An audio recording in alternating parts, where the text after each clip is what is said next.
My son said, Trump is going to be president now, but is it really going to be so bad? You know, like it's not going to be full-on fascism, right? And I know that the enemy of fascism is the truth. So I looked him in the eye and I said, no, I'm sure it's not going to be that bad. I lied. It's going to be so much worse. I totally lied. Because look, that's disinformation in our own communication. This is an issue. Disinformation is a huge problem. And with Donald Trump, it's only going to get huger, okay? And hey, with that in mind, flashback to my stepfather in the nursing home, okay? Because remember, nursing homes during COVID, yeah? That same week that the Netherlands went on COVID lockdown, that was the week America went on pandemic lockdown. There were exceptions, like the state of Wisconsin, because the Republicans in the state legislature voted to overturn the national health and safety rules because they believed in freedom from science. Make America New England again.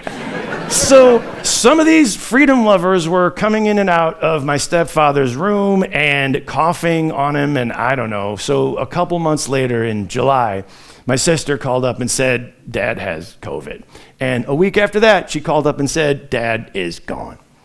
And I know, hilarious premise for a comedy show. But so I talked about this in my show 4 years ago. That was the ending of the show. And I said I was furious at Trump and his Fantasyland followers for basically killing my stepfather.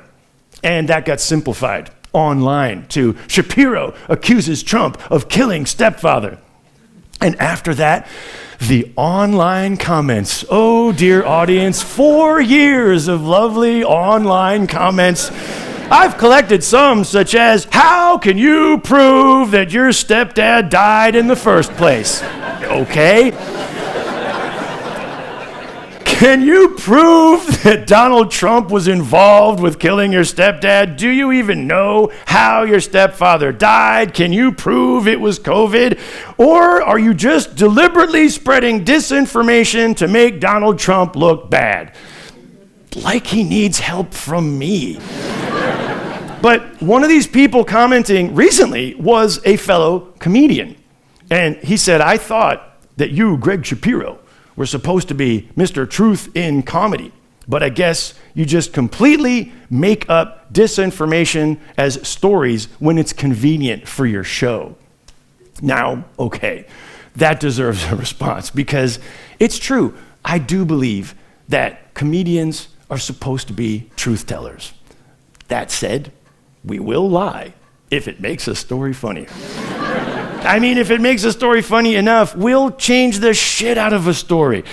But not completely. I mean, some of the stories that you've heard tonight, have I left out some details just to make the story flow better? Yeah. Have I changed some details? Maybe to make it funnier for the audience? Yeah, as well. Was there one particular story where I completely threw out the real ending and tacked on a made-up ending because it's more of a crowd pleaser? I don't know, maybe. You can decide for yourself which story that might be.